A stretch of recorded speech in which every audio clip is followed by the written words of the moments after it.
Yo, what is going on, fans and coaches of the ASL? My name is Toucher322 here, and I'm bringing you yet another video. And today, guys, I have for you the ASL Season 4, not week, the ASL Season 4 awards. So now that the season has ended and we are going into the playoffs, we're gonna start like letting you guys vote for the awards. So I'm gonna go through this video. I'm gonna tell you all the nominees, and you guys will get to vote down below. If you check down below in the description, there will be a form where anyone can fill this out, and you will vote for who you think should win each category.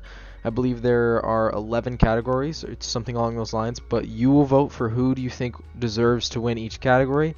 And please don't make it a popularity thing, because some coaches are popular than others. Please make it based on who you think deserves to win it. So, with that being said, these are the ASL Season 4 awards, and let's get into the categories. For the first category, we have Coach of the Season. So basically, Coach of the Season, you basically just vote on who do you think performed the best as a coach, regardless of what their team was. So you can base it off of how good their preparation was, how good you could even base it off of how good their drafting was, how good their play was, how good their records. So the 4 nominees are as listed. You have Excellent Name, coaching the St. George Dragonites at 12-1 with a plus 29 differential. You have Anderson, coach of the St. Louis Samurott, 9-4 at a plus 29 differential. You have the Christy B. Panda, coach of the Hartford Whalers, 9-4 at a plus 27. You have myself, Hutch, coach of the Portland Timbers, at 9-4 and a plus 19. So like I said down below there in the description, there will be a form, and it'll show all the nominees. And this is basically just giving you a rundown of, like, it's showing you all the nominees in a video.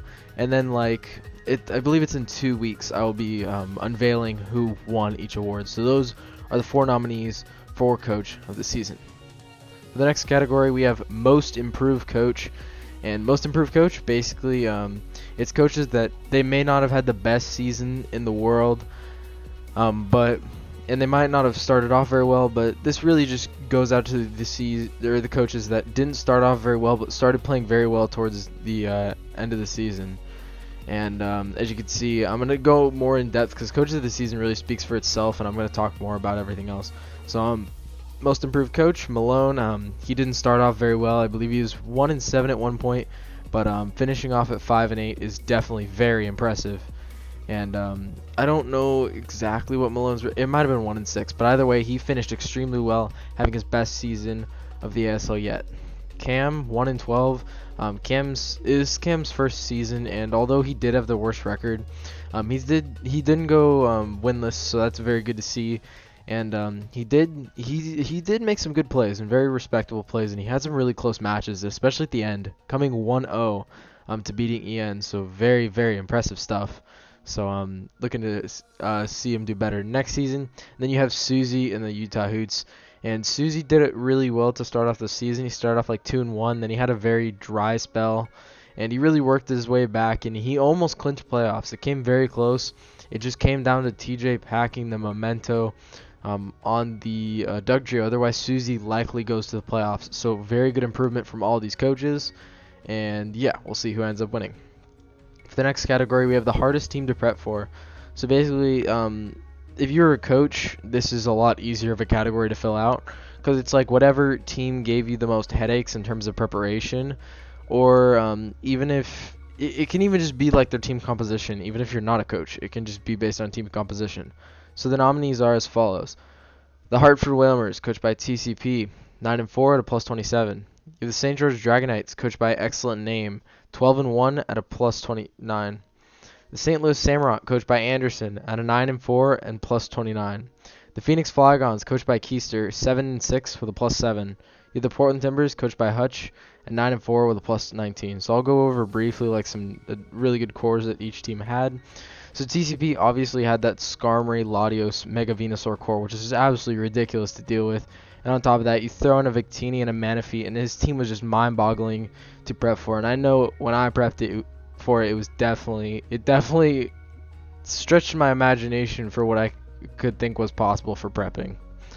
And then the next, we have the St. George Dragonites, coached by Ian, and his team was all about the offense this season. He had a Kartana, which got 28 kills, and Tapu Koko, Mamoswine, Dragonite.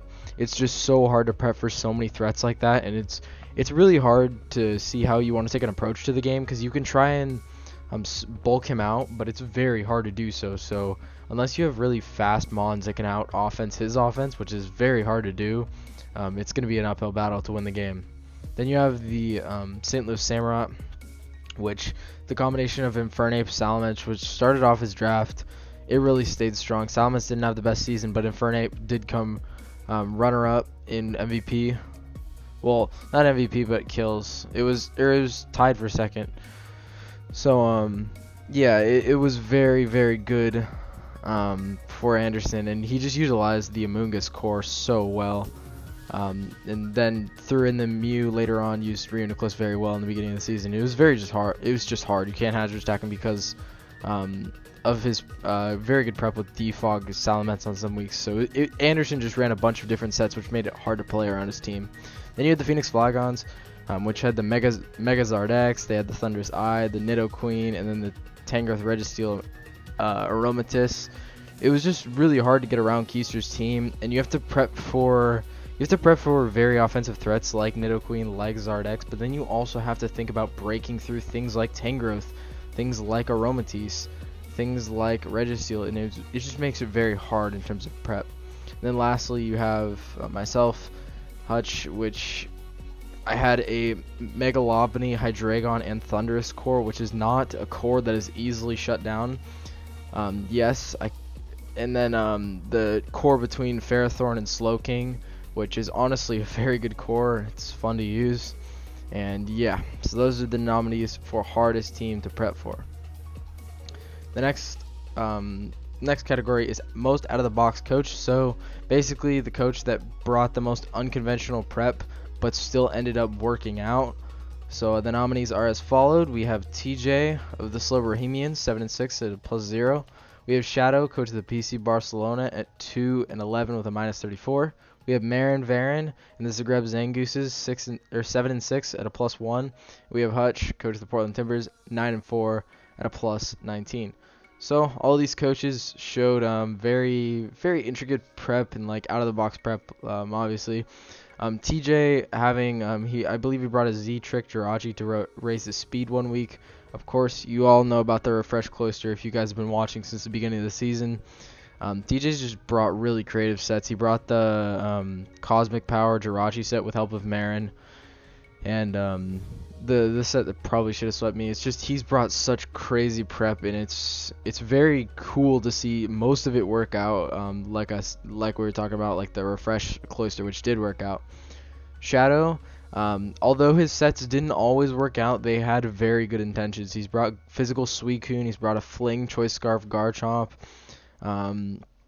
He's just brought a lot of interesting stuff. He's brought Z-Taunt, Deoxys Speed, which raises his attack. So it's just prep like that it really keeps the game interesting.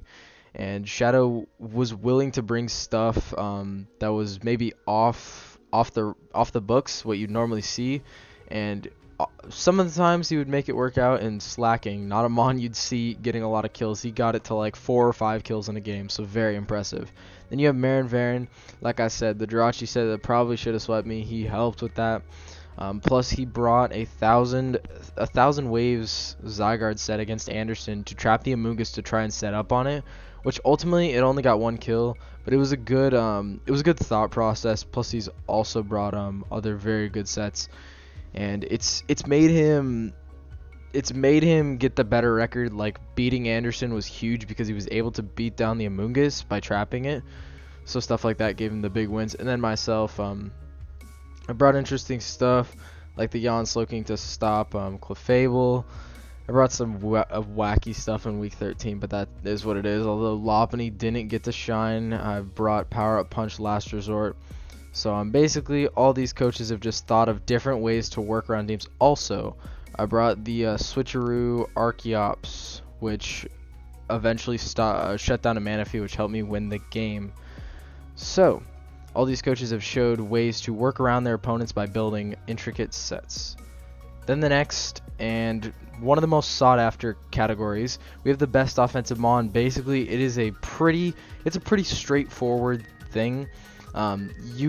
It's whoever has the most kills, and the rule that we have in place is that like in a Mons, so this is a best offensive Mon. Technically speaking, Megalopony would be up here because Megalopony has a better differential than Latios, but I already have Hydreigon up there, so the rule is you can only have one Mon from each team up there for each category.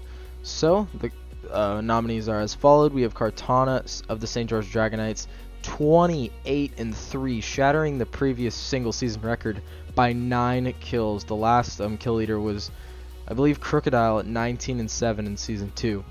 Then the second nominee we have Infernape of the St. Louis Samurott, 17-6 in 12 games. Then we have Cloyster of the Slowbohemians, 17-1 in 5 games, including picking up 6 kills in its final week against Susie. We have Hydreigon of the Portland Timbers, 14-5 in 9 games. And then we have Latios of the Hartford Whalmers, 12-4 in 7 games. So Kartana's just been a beast every week. I remember when I would record weekly recaps, it's so hard not to put it on there. I could have put it on like 7 times. It just gets that many kills, and EN has used it to its true potential. And he just doesn't care what his opponent has. He brought it against Susie, just all out pummeled. +2 all out pummeling, just wrecked the Scizor. So yeah, he always found a way to give Kartana the kills it needed. And Infernape obviously carrying Anderson's team. If Anderson did not have Infernape this season, there's no way he'd be in the spot that he's in. 17 kills with Infernape, I'm not surprised. And Infernape is just such a good offensive Mon. And Anderson really used it well this week, this season, using it as a very good cleaner. And then you had Cloyster. Oh, Cloyster. Basically, TJ's best used Mon by far. It is not even close. 17-1 in only 5 games. While it was not brought a ton, its presence was definitely felt. It got 3 sweeps, if I'm not mistaken. It swept TG when TG was still in. It swept Anderson, and it swept Susie. And then got some other kills along the way, only dying in 1 of its 5 games. Then you have Hydreigon. Hydreigon, while I don't think it picked up any sweeps, there was definitely a few 3-kill games where Hydreigon just went on a tear, and like the same situation with Infernape. Like, if I didn't have Hydreigon, my team would not be where it's at now. And Hydreigon just put on a tremendous amount of pressure paired with the Lopunny. And then Latios and the Hartford Whalmers. I believe Latios did get a 6-0 sweep against Cam Waylord and the Washington Wailords, I'm pretty sure. But Latios was basically the driving force. TCP could never really get it going with Victini or with Manaphy, but Latios was always there to be able to scoop up some kills. So those are the offensive Mon nominees. Now to flip to the other side of the spectrum, we have the best defensive Mon nominees, and they are as followed. Tapu Fini of the Zagreb Zangoose, 11-8 in 12 games. We have Mega Venusaur of the Hartford Whalmers, 10-3 in 8 games. We have Cresselia of the Swablues and Portland Timbers, since I dropped Cresselia and then Malone picked it up, at 10-7 in 11 games. We have Milotic of the London Lapras, 9-7 in 9 games. And then, last but not least, you have Necrozma of the Utah Hoots, 5-6 in 8 games. So, defensive Mon it's not as clear-cut as offensive. Basically, it's what Mon was ridiculous for people to take down, and what Mon really made a difference. Not only was it like annoying to take down, like, is its differential solid. Like, for the first nominee, you have Finny. It only died in 8 of the 12 games it was brought to, which for a defensive Mon, that's not that bad, along with getting 11 kills. So Finny was definitely it's just a solid Mon. It was Marin's best Mon. It led the team in kills, along with being his defensive crutch, if you want to call it. I wouldn't call it a crutch, but he definitely used it defensively extremely well. And just Tapu Fini provided a guaranteed wall for him every week to pair with the Mew when he had it, but then to pair with the Zygarde, which was a really nice pairing later in the season. Then you have the Mega Venusaur, which Mega Venusaur was only brought to 8 games, so not as much as you'd normally see from a Mega Venusaur, but it only died 3 times, which is extremely impressive. Because I know TCP, although that looks like offensive stats, TCP definitely He used it offensive a bit, but he did use it defensive a lot. So to see it only die in 3 games of the 8 that it was brought to is just extremely impressive, and not something that you can see every day from a defensive mod. So TCP, while using it just as a sheer wall, he never really let it die, and it just throughout the matches it kept its presence on the field. Then you had Cresselia of the Swablues and the Timbers, and it was 10-7 in 11 games. I didn't use it as well. I used it more offensively, but it really shined when Malone picked it up. And Malone, he's used Cresselia for 3 seasons in a row. He has figured it out, and Cresselia was a big reason of why he was able to beat TCP in week 12. And it's just been an overall very good mon for him, and has really helped him secure a core between the Mega Aggron, because before he just had P2 and Mega Aggron, which die to like very strong close combats, but Cresselia being there just helped Aggron tremendously. Then you have Melodic of the London Lapras. Cody didn't really get to use it as much. It was more of Gumby using it, but when Cody did use it, he used it very well. I believe he got 5 kills in a game with this thing, and he knows how to use Melodic apparently. And 9-7 in 9 games, it's not the best thing in the world since it died to almost every match it was brought to, but to see it get a kill in every match, it's really good, because either it was like scalding things or it was Toxic wearing stuff down. So Melodic, it just served as a very good wall, and it was Cody's primary wall that he would use to try and stall teams out. He used it more than Zapdos oftentimes to stall teams out, so Cody used it very well in that sense. And then last but not least, we have Necrozma of the Utah Hoots. Not the best differential, 5-6 in 8 games, so it wasn't brought to that many games, but Necrozma, Suzy used it as a dedicated wall almost every time it was brought, and one way or another, Necrozma almost every match got up Stealth Rocks, and it lived fair amounts of hits from things, which definitely helps Suzy get in his bigger threats like Darmanitan and Kyurem to just break holes. So Necrozma definitely paved the way for his more offensive mons. Alright, so then the most sought after category, the best overall mon, or the MVP category. And the nominees are Kartana of the St. George Dragonites at 28-3. We have Infernape of the St. Louis Samurott at 17-6. We have Megalopony of the Portland Timbers, 12-3 in 10 games. We have Mega Venusaur of the Hartford Whalers, 10-3 in 8 games. We have Cobalion of the Arcane Arcanines, 12-6 in 10 games. Side note, only one mon can win each category. So if, like, let's say Kartana wins offensive mon and overall mon, EN would then get to choose which category he wants, and then say he wants overall, then best offensive would fall to the second most votes. So just keep that in mind when you're voting. You can keep it in mind or you cannot. It really doesn't matter. But I've really already spoken about Kartana and Infernape and Mega Venusaur, so let's go ahead and talk about Megalopony. So Megalopony is over here instead of Hydreigon. Hydreigon, it had more kills. Well, it arguably had a better differential just because, well, it definitely did, because it just had 2 more kills and 2 more deaths, so it's better. But Megalopony in 10 games only died 3 times, which means it was almost every week very vital to my cleanup, because Megalopony is one of the best cleanup mons in the game. So seeing as though it got 12 kills in 10 games, and it only died in 3 of the 10 games that it came to, it just shows that I used it correctly, got it to be a cleanup mon. And this thing really put on the pressure against Cody. I know it was a meme battle, and I brought Kick at Impact, but it really put on the pressure, and it was overall a very good wall breaker against opponents. And Megalopony, like Hydreigon, without either of the two, the team just suffers, in my opinion.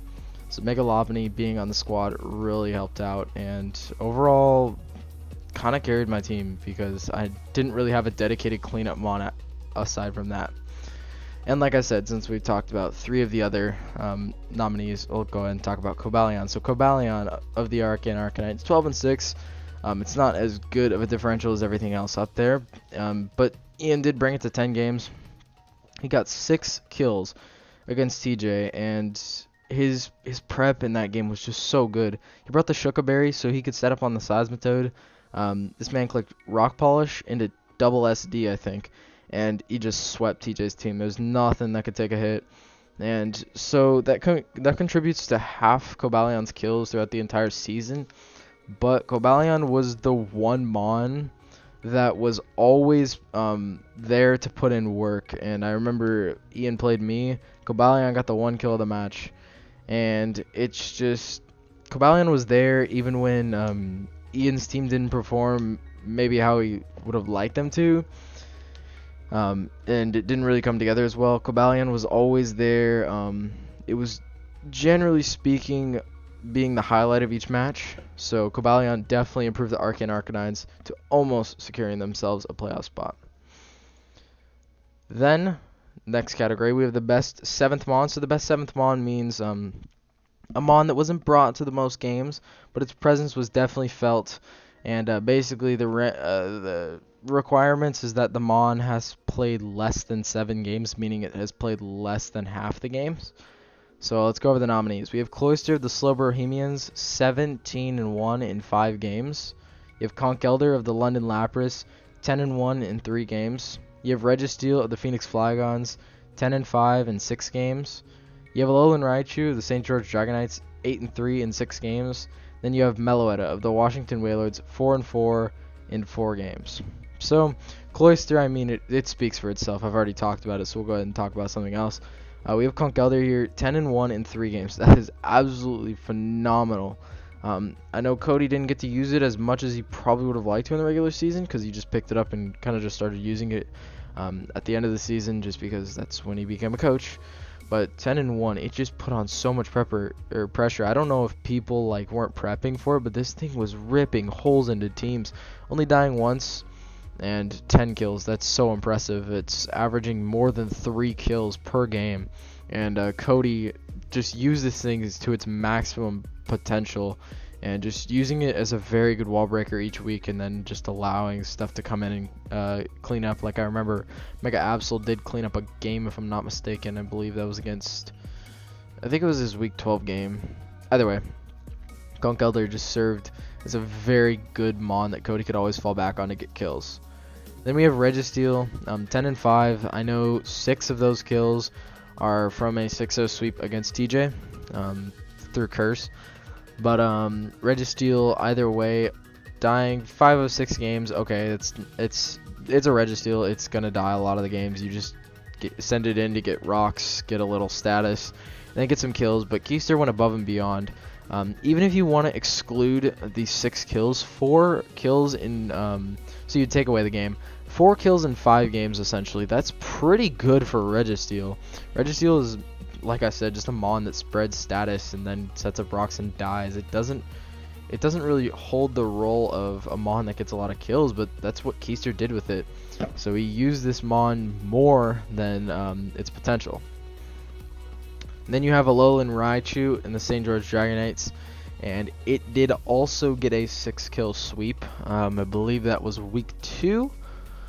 But either way, Alolan Raichu, even when it didn't hit the field that much, it scared teams. It definitely scared teams. I know it put a lot of pressure on TCP's team. Just seeing as though it rips through his core, and Ian, not even when he didn't send it out to the battlefield all the time, its presence was still felt. Having people sack according things and seeing oh, Alolan Raichu just wrecks my team. I'm gonna have to prep for this. So Alolan Raichu did get the 8 kills though, which is pretty impressive out of 6 games. Then you have Meloetta of the Washington Whalers, and really, at a 1-12 record, there's not much that Cam did right this season. It's not to be harsh, but we're trying to look at the positives right now. So Primarina was the biggest positive of his team. It was 9-9. But of the Mons that could qualify for this and are actually on his team now, Meloetta at 4-4 in 4 games, that's really not bad considering his other Mons stats. So he used Meloetta pretty well. It got a kill in every single game. Granted, it died in every game, but it's honestly to be expected since he would have had to bring it to the game against Malone if he didn't want it to die. So, yeah, Meloetta was just a really good highlight out of his season, so I felt that we should put it on there, just to show how well it was actually used considering the other Mon's differentials. So for the next category, we have the best free agent pickup, and then we'll have one more category after this, and then this video will be done. So the best free agent pickup is basically, it was the best free agent pickup. Like, after you picked it up, it was the best for you. So we have Thunderous Eye of the Phoenix Flygons, 8-7 in 11 games. We have Pile of Swine of the Portland Timbers, 5-6 in 7 games. We have Aerodactyl of the St. Louis Samurai, 5-2 in 4 games. Cresselia in the St. Louis Swablues, 6-5 in 8 games. We have Weavile, the Arcane Arcanites, 6-2 in 6 games. So Thunderous Incarnate was picked up right after the draft, so it does technically qualify for a free agent pickup, but it did go 8-7, and it really helped and supported Zardex. Since Zardex didn't really want to deal with water types as much, Thunderous was always there to break through, and when Thunderous just could not get through certain mons, there was generally a chance that Zard was just going to set up and just start ripping through things. So by dropping Alola Ninetales and picking up Thunderous Incarnate, I know it only got 8 kills in 11 games, which isn't that great for a Thunderous, considering it got 7 deaths. But either way, it was there to support Zardex better than Alola Ninetales probably could have. So then you have Piloswine of the Portland Timbers, also picked up right after the draft. But seeing how much Piloswine has brought and that it got 5 kills, that just shows, like I was talking about with Registeel, it pushes it past its potential, other than just setting up rocks, leaving a couple hits, clicking Ice Shard a couple times. It definitely got a couple kills. 5 kills in 7 games is definitely not bad for a Mon that is, generally speaking, a designated wall. So then you have Aerodactyl, which Aerodactyl 5-2 in 4 games is very impressive. Aerodactyl is usually just a Mon that you see sometimes bulky. It just sets up rocks, it defogs, it taunts, Roost, Stone Edge, the Fangs, all that stuff. Mainly it's just a rocker and a defogger, but Anderson used it much better than that. It helped him secure a win over Keister. 1-0, this was the last Mon standing, and 5-2 in 4 games. Like, for a tier B Mon, that is very, very good. Then you have Cresselia of the St. Louis Swablues. After I dropped it, Malone got it to 6-5 in 8 games, which I've already talked a lot about Cresselia, so we'll leave it at that. Very good differential, only dying in 5 of the 8 matches. Then you have Weavile, which Weavile was at 6-2 in 6 games, and basically once Ian picked up Weavile, it completely turned his season around. It was so much more impressive. He stopped losing so many games that he could have easily won. Weavile, it got a kill in every match that it was brought to. Well, that's what it averaged. It didn't necessarily, but at 6-2 in 6 games, definitely not bad. And just Weavile, just, I don't know if it was just the presence of Weavile or Weavile actually doing work, but when Ian brought it on the team, it was a massive turnaround for his season. So for the last category we have for you is the best gimmicks. So what was like the best meme, if you want to call it, of this season. So the nominees are Giga Impact Megalopony in week 13, which got 2 kills. You have Refresh Cloyster in week 5, which had 5 kills. You have Choice Banded Last Resort Komala in week 13, which got 3 kills. You have Shell Smash Crustle in week 5, which got 3 kills and a sweep for a victory. And then you have Bulk Up Hitmonchan in week 1, which got a 6-0 sweep with 6 kills. So Giga Impact Megalopony was brought against Cody. It got 2 kills, ultimately sweeping up the game, which Giga Impact Megalopony, definitely not something you see every day, since it is a recharge move, but it definitely shredded through Cody's defenses. And yeah, week 13, 2 kills, and then Refresh Cloyster, something I've talked before in the season, or in the video, even in the season. Anderson clicked the Toxic with his Klefki, but TJ was ready. He clicked Refresh with his Cloyster and proceeded to sweep through Anderson's team, and the 5-kill sweep definitely brought TJ's season back up to the 500 level. And then Choice Banded, Last Resort, Kamala. It was Last Resort, Sleep Talk, Choice Banded, because Sleep Talk makes it so Kamala is always asleep. Well, the Comatose makes it so he's always asleep. So if you click Sleep Talk, it's a guaranteed Last Resort plus Choice Band plus Stab, which ultimately landed Anderson 3 kills. Then you have the Shell Smash Crustle. If you guys remember that, that was a great game. It was Ian and Keister. And Keister he got swept by a Crustle. Nothing more to say about that. Ian brought in Crustle as his last Mon. Clicks Shell Smash, and the rest is in the books. 3 kills to sweep up the Flygons. Then you had bulk of Hitmonchan against Static in week 1, which Static just didn't bring prep for. Hitmonchan sat there for like 40 turns and just proceeded to give Keister and the Phoenix Flygons a 6-0 victory to start off week 1. So those are all the nominees, guys. Thank you all for watching this video. I know it was a little bit longer, but I wanted to go into full detail since the form does not. And yeah, so please make sure to go fill out the form down below. And yeah, it'll be in about 2 weeks. So you guys will get about a 2-week voting period. And then we will go ahead and announce the winners. It'll be about finals week or semifinals week, whenever it is. It'll be up in about 2 weeks. So thank you guys all for watching. And again, I hope to see you guys filling out that form. The more responses, the better. And like I said, please don't make it popularity. Be like, oh, that's my friend's nomination. Let's just go ahead and pick him. Even though it's not the best nomination. You want to pick the best nomination for the people that deserve it. So, with that being said, I will see you guys in the next video, which should be, I think it's weekly recap or play application. Either way, see you guys in the next one. Goodbye.